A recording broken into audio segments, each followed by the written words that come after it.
Okay, Assalamu alaikum. Walaikum salam. So give us a brief introduction, who you are, what you're doing, where are you coming from, where are you going?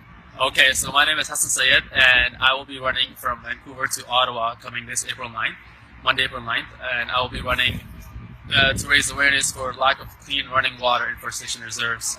I am from Pakistan. I came here when I was 10 years old in the year 2000. I moved to Thunder Bay in 2010 to pursue a nursing degree. Alhamdulillah, I graduated last year, and now I've taken on this project because it was introduced to me after I got involved in the community there. And I just found it very devastating that there are areas in this beautiful, heavenly place that with areas that have a lot of, I guess, lack of clean running water. I guess I would say, that's a big issue, and I This think was we need like to. Thunder Bay too, like in that area that you That Thunder Bay, not. There was a reserve right close to us, and no, that reserve I believe had running water. But there's a lot of remote communities in Ontario that have. I think there's about 96 right now, all across Canada, and roughly, again, don't quote me on this number, but roughly around 200,000 people that are affected. And I think this is an issue of the people, because the way this was introduced to me is, a lot of people donate money outside of Canada when they don't realize that they need donations in Canada. And I think if people of Canada were to hear about this crisis, that knowing our peaceful persona, we would definitely step up to the challenge and help with this crisis. So my goal is to raise awareness, raise $1 per Canadian for this cause. And right now we need support in forms of volunteers to support vehicle drivers, and we need someone to host me along the way so I don't sleep out in the tent or in the car, and someone to feed me dinner so I can go the next day. And again, the process should be very organic, meaning, I want to meet people as I go across town, just like I came to Vancouver today, met the Muslim community here. Tomorrow I hope to meet the Vancouver community.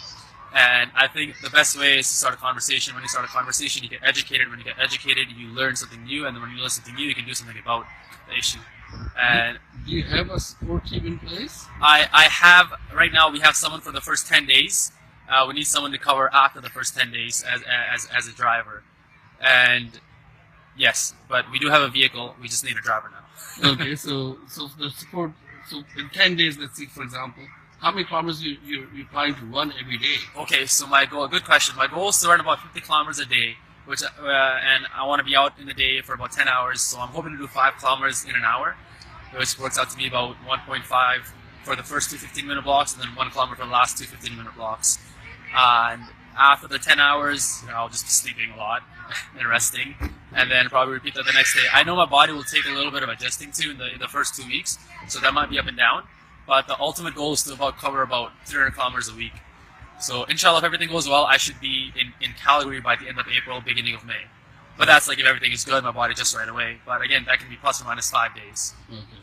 And now you're saying, obviously, like this requires a lot of food, because yes, it's a lot of calories. Yeah, I do need a lot of calories you're burning. It's not your average day. No. Daily work where you just go to work and you're burning X number of calories. This is like extra. Yeah. So do you have like food supplies, or like I mean, how do you travel? Sorry, I'm being the devil's advocate. No, that's good. How do you travel across Canada? Uh-huh. Right, once you pass Surrey or Langley, like there's no halal food. Yeah. I think so. People told me that just load up on calories and a lot of simple carbs. So again, if no one hosts me, no one gives me dinner, what I'll be eating is probably I'm gonna get a little stove for camping. I'll have 2 baby pots, and I have a bunch of rice and pasta, just empty rice and pasta. I'll just be eating just for the calories and whatnot. And maybe if I can get some halal food here, chicken or beef, whatever. And if I don't have a freezer in the car, whatnot. So if it lasts me a week or 2 weeks, not 2 weeks, probably like a week, maybe maximum, maybe 5 days. So the goal is maybe have a little barbecue on that stove, cook it, just raw and eat it. Again, so this is I think when we were first planning this, budget was a big deal for us. So our website is A2CW Access to Clean Water. So A as in access, A and then 2 the number 2 CW.org. So you can donate there. Right now, my meal plan that I've constructed for myself is based on just instant survival. Like basically if I have nothing else happening for me and then no one come through for me, what do I need to do to just make sure I stay on the road and I have enough calories and enough to go on? And that's the meal plan I've developed. I also have a lot of supplements that I'll be taking, protein shakes, vitamins, pre-workout, post-workout, just to keep my body going. And do you have a like support team back in Ontario or somewhere who's managing this? We do. So we have about 30 people on the team that are managing the background work. So that requires finding people for support vehicles, drivers, volunteers. It's for them to keep up with their social media. Social media is a really big aspect because I'm uploading constantly videos, pictures, and whatnot, and they have to put that on Facebook, Twitter, Snapchat, YouTube. They also are responsible for checking the project email to see if anyone wants to connect with me, have a meeting, whatnot. So they're busy doing that, and they're also helping get volunteers too. But they also are full time, so everyone's doing this on a volunteer basis. No one's getting paid for this, and everyone just puts in maybe 1 or 2 hours a week. And it gets tough because everyone's doing it on the part time. So the more people we have, the better it is, and the more things get done. You mentioned earlier that you're going to be starting from Vancouver, so the traditional dipping you put into the Pacific Ocean. Yeah, that's where is that spot? So I'm just gonna, I haven't really yet figured out that spot yet. I know it's gonna be somewhere downtown Vancouver where I'm close English to Bay or something. Probably something like that, yeah. Or we're hoping that the First Nation community does a spiritual and cultural see-off. That's in the works. We don't know if it's gonna come through yet, but my First Nation liaison is working on it currently. And if that comes through, that'll be awesome because we're doing this in alliances with them, so it'll be really awesome for me to get a cultural see-off, because it is about learning about the First Nations culture, us coming together. So the First Nations are aware of this thing, what you're doing, and oh yeah, I've received tremendous support from the First Nations communities. One of my mentors who has taught me a lot about this at Lakehead University, Dr. Cynthia Wesley Eskimo, and so far everyone I've talked to, they've been very polite. They have been very accommodating, and they have said that no matter what, they'll try their best to make sure that I have a place to stay, and they will be raising awareness along with me.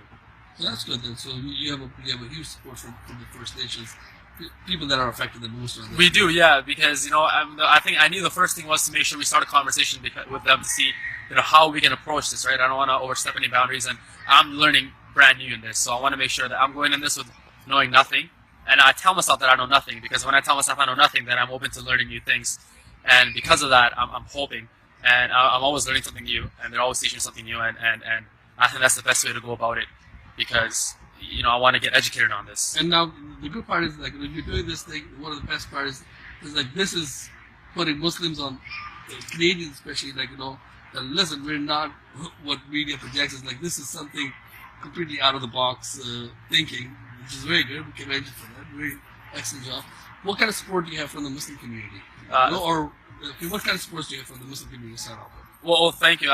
Thunder Bay Muslim community was a big catalyst. They were the ones who supported me from the beginning about getting involved with community activities, and if whatever crazy ideas I had about uniting the communities together, they were always in support. And whenever, like for example, Vancouver community so far, they have given me tremendous support. They gave me a stage to speak, and also connected me with the right channels. So I think so far I've received good support. They have been very happy with the work that is happening, and I'm really hoping that they all step up to show their support. Like one thing is to talk about it, but as I was saying earlier, with spirituality and learning about the works of God, you have to also go out and do good deeds, and which basically reflects on what you teach and what you're learning. So far, I've received tremendous support. I'm hoping that I get to see them come out with me as I start my runs, or when I'm going through it. Even just come do a kilometer or 500 meters. As long as they're there. What kind of support are you looking for from the Muslim community? I am looking not for just here in Vancouver or BC or Surrey, like all across Canada. I think all across Canada, and any city I come into, I want to see all the Muslims out there running with me. Even if it's for 1 kilometer, or even like 10 steps. You should just come out there and show your support. Because we're in this together. I'm not there. When I'm running out there, I'm running for all of us. It's just not me running out there, and inshallah we'll all be benefited through this. Inshallah. And this is again this is a community initiative, because I would not be here where I am today if it wasn't for our brothers and sisters that helped me come where I am today. So yes, I would like to see every single Muslim out there. I mean, every single person, but especially the Muslims. I think we have a higher duty, because we do have the. If I'm going to go into a little Islamic preaching here, but we have the last book, so it's our duty to make sure that we step up for any good cause we see, no matter who's doing it. If someone's doing a good cause, should always support it. So I hope to see them out there, and I hope you guys would offer me a place to stay, and I hope you would give me some food. which would be awesome because I need some food. You need lots of food. I need lots of food. I love eating too, so yeah. And the second thing is, let's say if somebody wants to support financially, where do they go? So to support financially, thank you, because we do need some financial support. So one thing we're looking for right now is to raise money to make sure that we can, like, I don't start about it. Like, let's say, we come to a town where no one is there, that I have enough food in my car, gas in the car, and to get the rental car off. You can go to access to our website, which is a2cw.org, www.a2cw.org. You can click donate now, and you can donate there. After we are finished collecting the funds we need for this run, which is about 20K, and we've already raised half of it, 9,000, which is awesome. The rest, then we will start campaigning for $1 per Canadian to show support, and that will basically add on to the 20, right? So I mean, so far we can say 10,000 people have donated, even though it's like I think 40 people, but we can say $1 per Canadian. That means we need just $1, and hopefully that shows your support, that shows your ajr and your. Did I use that right? Ajr, I think. Yeah. And your good deeds, and also it's going towards a good cause, because in the end we hope to really come together and find how we can support our First Nation brothers and sisters. So the other thing that I'm just going to mention that when we Google it, it's important to put www, because your page on the Google search is not right up there yet. Yes, it's not. It's going to take a while. Just give us the page number again. So make sure you hit www.a2cw.org. Basically, access to clean water. So a2cw.org, and that's the page. And make sure you like our Facebook page, YouTube, Twitter, all that. You gotta spread the media, spread the awareness, and I think inshallah we'll do this together. We'll do it well, and we will succeed. And it's gonna be bigger things from here on in. Jazakallah khairan, Brother Hasan. Really appreciate the initiative you've taken. Oh, thank on you. behalf of the Muslim community, on behalf of the Bean Post, and we wish you all the best. And inshallah, we'll see. And one last thing, sorry, I forgot. If somebody wants to get in touch with you over the next 2 days in Vancouver, yeah, to get some more information or to see, where do they go? Yeah, so you can go to the website and click contact now, and that goes to our project email, or you can email our project directly, which is access to cw@gmail.com. So again, it's access, ACCESS, 2cw@gmail.com. And that will go to our support staff, our media team, and then they can get in touch right away. Because if I'm on the road, I might not have my phone on me all the time, so my driver might answer. So the best way is so they know, so that because I might not have access to my email or my phone, but if they know, they can find a way to get in touch with me, or they can do something. So that'd be the best way, yes. Thank you very much again. Thank you. Jazakallah khair. Assalamu alaikum.